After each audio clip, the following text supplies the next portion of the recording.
In the Law of One, Ra talks about an essential spiritual principle of healing.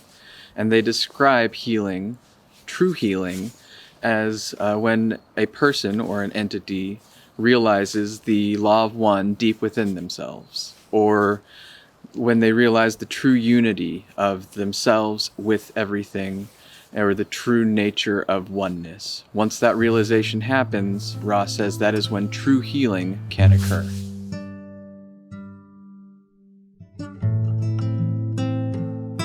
One of the most important aspects of healing is that it is always of the self. It is healing of the self by the self. So it's important to remember that when you are seeking healing, essentially what you are seeking is self-realization.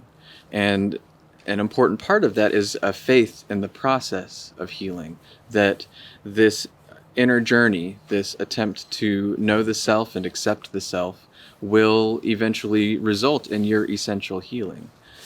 If you are attempting to heal something specific, it might be beneficial to look at the things going on in your life, your inner processes, your inner experiences, and see if any of those are informing the physical illness that you're experiencing. And essentially, what you're wanting to do when seeking healing is looking inward and accepting the self and coming to know and understand the self.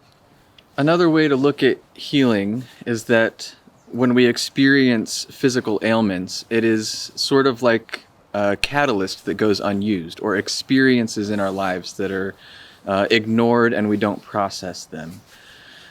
So for a personal example, sometimes when I have something that I want to express to somebody, but I'm holding it in, I will have canker sores in my mouth, and they will manifest in my mouth. And that's sort of symbolic of my inability to speak truth when I need to.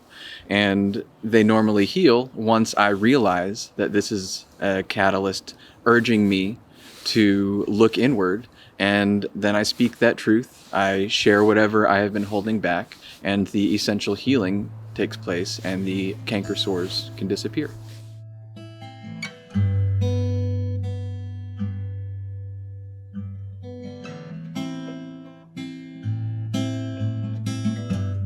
Ra talks about various means of healing, including being healed in an environment where there is a healer and a patient, but they also talk about meditation being a primary form of self-healing.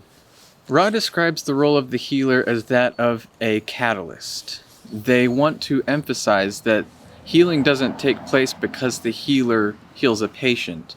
The patient heals themselves by realizing the true nature of their being.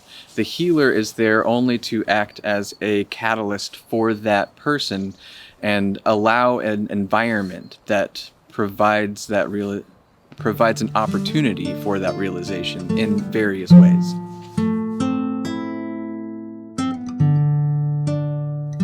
Ra emphasized that just because healing occurs through the spiritual realization, that doesn't mean that conventional forms of healing or medicine are false or wrong or not beneficial. They emphasize that those healers are still healers, but it's just that it requires this inner realization for true essential healing to take place, and the conventional medicine might be the catalyst that allows for that essential healing to take place. Sometimes when people feel like they have realized that true inner realization of healing, they still don't feel like they have been healed. Carla was a great example of this. She lived a very spiritual life, and it seemed like she was very tapped into the essential unity of reality. But she had physical catalysts throughout her entire life, very difficult physical catalyst. And when they asked Ra about this, when a person doesn't get healed despite this realization, they encouraged the person seeking healing to seek out the affirmative uses of that limitation. Essentially, find out what they might be trying to balance through that limitation, because they could have come into this lifetime with the plan to have that limitation in order to teach them certain lessons, or they have developed some sort of distortions that require them to balance them by being limited in some way.